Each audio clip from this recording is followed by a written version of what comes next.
Welcome to footballgameplan.com, where football makes sense. I'm Emery Hunt, the czar of the playbook, bring you our 2013 NFL team preview for the Carolina Panthers. We're going to break down their offense, their defense, as well as their special teams to see what we can expect from the Panthers this upcoming season. Quietly, Cam Newton had a better season this year as opposed to his rookie season when he won Rookie of the Year, but for some strange reason, the perception is that he struggled, and that's not the case at all. The Panthers are fine with Newton as their franchise signal caller, and the front office has to do what is best for the team and the long-term success of Newton, and that's to add talented playmakers around him that he can grow with. He'll be working with Ken Dorsey, who's the quarterback coach, and Mike Shula will call the plays this season, so look for him to put up even better numbers in 2013.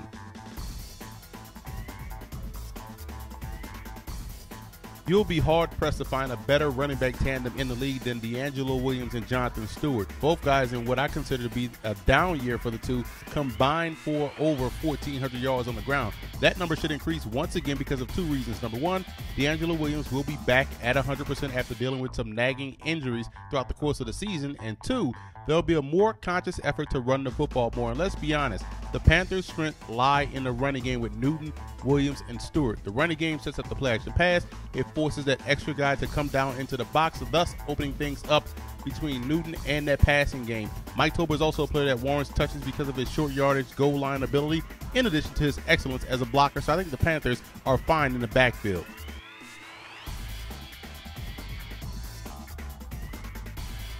The receiving core is still a slight question mark for me, although there were some positive steps taken last season. Firstly, Steve Smith doesn't age. I'm convinced he's stuck at age 28.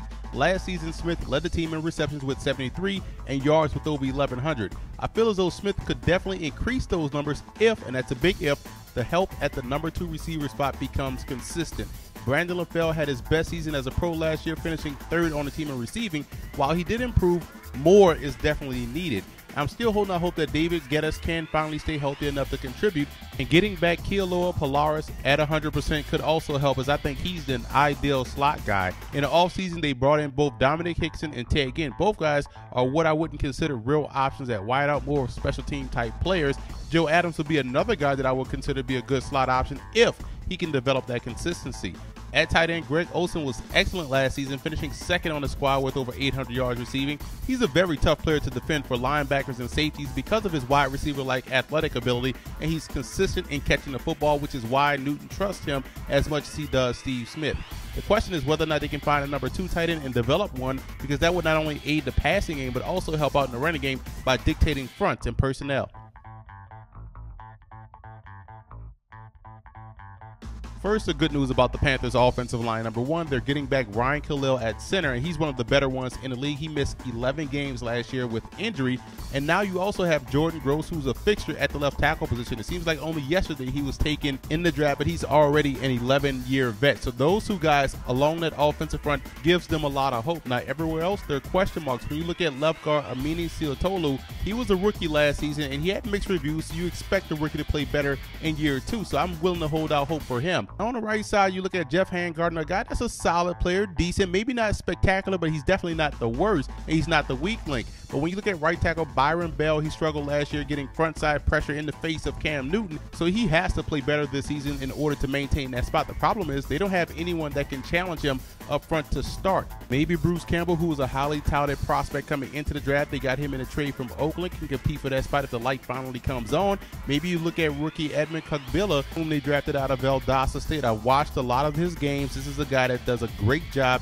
at the point of attack in the running game, and the Blazers ran an offense similar to what the Panthers ran last year, so he has the experience in pass blocking. He may be a little raw, but he's definitely worthy of an opportunity, maybe at Jeff Handgardner's right guard spot, and he could probably compete with him for a lot of minutes or even see some time on the right side as a tackle. He does have that versatility, but overall, there's a lot of questions along this offensive front for Carolina.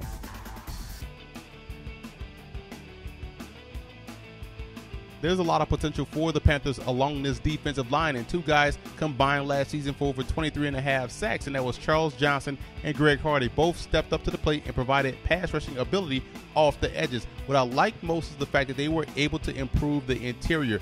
They had problems stopping the run last year. Dewan Edwards was a solid guy, but he's getting up there in age. That's why you draft Star Lotulelei out of Utah, the best D tackle in the draft, and to double down on defensive tackle help in the second round, getting Kawan Short out of Purdue. I like this guy a lot.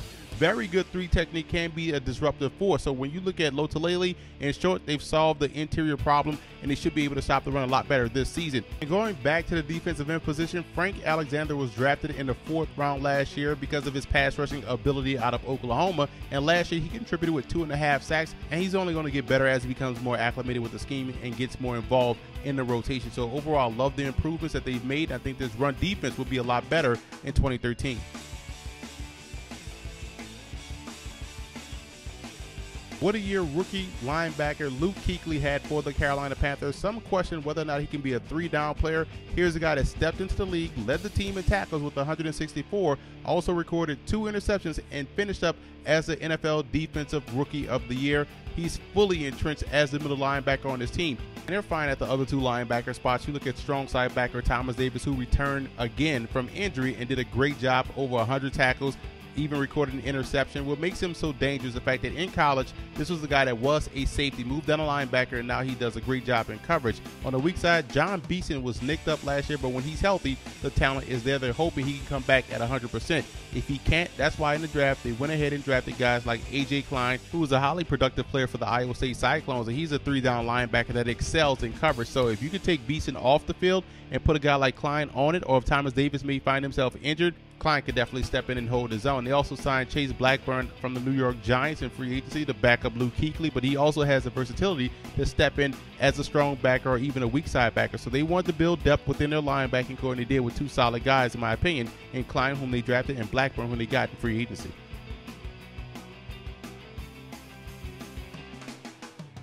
The secondary for the Panthers was another area of concern that they had to get addressed this offseason. I'm going to start with the safety position because I think that's where the biggest problem was. Last year, Haruki Nakamura was a guy that was targeted a lot and made a lot of key plays that resulted in big plays for the opposing team. So they obviously needed an upgrade at that spot. So it looks like Charles Godfrey, who's a strong safety by trade, but does have some athletic ability and was the best player in the back end, is going to move to free safety. And maybe Mike Mitchell, who was a very productive player for Oakland. Not spectacular, but productive, better than Nakamura. And keep an eye on undrafted rookie free agent Robert Lesser out of Alabama. You can't go wrong with a Nick Saban safety. This is a guy that has ball skills, has instincts, but he can also factor in the mix. When you look at the cornerback position, gone is Chris Gamble, who was a longtime Panther and a very good performer throughout the course of his career. That leaves the Panthers scrambling for cornerback help. I know they drafted Josh Norman last year, and they're expecting him to take that next step into being a very solid starter. If he can't, they bring in Drayton Florence from the Detroit Lions via free agency to help ease that transition for Norman. And when you look at Captain Munnerlyn on the other side, a scrappy player that competes hard each and every game, maybe DJ Moore can also factor in the mix. He was brought in via free agency from the Chicago Bears. You want to also keep an eye on Melvin White, undrafted free agent out of the University of Louisiana. Could also compete, 6'2", 210-pound cornerback that does a great job in press coverage. So there's a lot of moving parts in the back end of this defense that have to be solved, especially when you're in a division with the Saints, the Falcons, the Bucks, all of which can throw the football all around the stadium.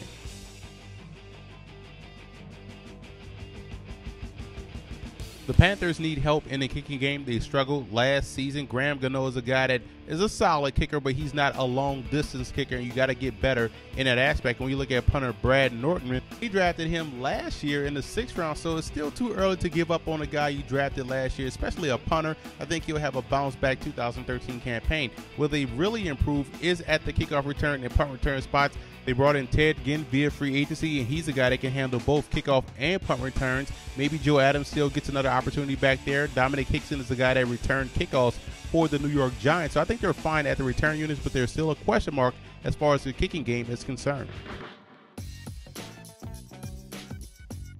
Now let's take a look at what the Panthers have. One, a great running game with both Williams and also Jonathan Stewart, and you have to include Newton and Tolbert in that running attack as well. Number two, they have a solid defensive line, and they made improvements. They're good at the defensive end spot, 23.5 sacks, and they added 2 young studs on the inside. And they have a budding star at quarterback, and Cam Newton has gotten better each and every year. Now, what the Panthers lack, elite cornerback play, let's be honest. Losing Chris Gamble will hurt this team, and they don't have good pass protection from that offensive line. Newton was constantly under pressure last year, and they don't have a consistent number 2 wide receiver. That's something that has to improve in order for this offense to take that next step. The reason for optimism for the Panthers, number one, they can run the football. That's going to control the clock. Two, they're going to be better defensively up front. That can also control the line of scrimmage. And they have a young, budding superstar at quarterback that's getting better each and every year. That's a lot of reasons to be optimistic if you're a Panthers fan. Cause for concern will be that offensive line. If they can't gel and get it together early and show improvement, this offense could be just like it was last season, sputtering out the gate. Secondary has to be a concern, in particular the safety position as well as a corner. You lose Chris Gamble, you still have Nakamura on the roster. Those are real concerns for the secondary, and they're going to have to get those solved this season. The road to the Super Bowl for the Panthers goes as follows. Number one, the passing game catches up to the running game. If they're balanced in their attack, they're going to be dangerous. Number two, both rookies, Lotalele and Short, fix the run defense. If they're able to be disruptive forces on the interior, again, this defensive line will be one of the league's best. And third, they have to close out games in the second half. This wasn't a bad team last year. They just couldn't finish. If they're able to finish those games that were close, like last season, this could be a team that can find themselves in the playoffs. I have the Panthers finishing fourth in the NFC South. This was a 7-9 team last year. A couple of close breaks could have tilted the scale to 9-7. And I think they'll be hovering around that mark this season. They'll be improved on the defensive line. They'll be able to run the football. Hopefully they'll be able to protect Cam Newton. But overall, I think this is a tough division that they're in. So I see them being fourth in this division, but still being a nuisance to each and every team above them. And I also want to give a huge shout out to Panther fan forums for always showing football game plan support.